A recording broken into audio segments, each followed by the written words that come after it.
हेल' guys single बयनि YouTube चेनेलाव फिन खेबसे बरायनो थाबाय आरो नोंथांमोननि क'क्राझार गसाइनि अननायाव मोजाङै दं होननानै आं आसा खालामो थ' आङो दिनै दुब्लियाव माइ नायनो थांदों नोंथांमोना जानि माइखौ नायलांनो माबायदि जायाखै माबायदि जादों आंबो थांथाराखै दुब्लियाव दिनै माइखौ नायलांनो जानिखौ नै लोगोफोर थांबाय दं माने थांनाय जायाखै माने एसे आदाराव गोजान जायो नै जोंहानि फुख्रि थांबाय दं लोगोफोर नोंथांमोना भिडिअखौ जोबजांसे नायगोन होननानै आं आसा खालामो लोगोफोर मोनहैथारबाय मोनसिगोन बै जानो जानि दुब्लिया नै मोनबायानो गाइस बेनो जानि माइया जासाबना एसे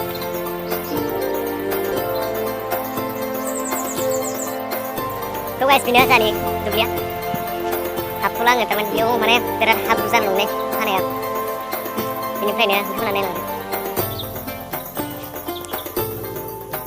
लामायाबो दे देन्जार जाना दंखायो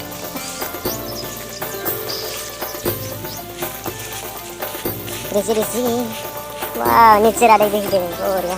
नाय सुन्दर माथो दै जासाबदोंसो माथो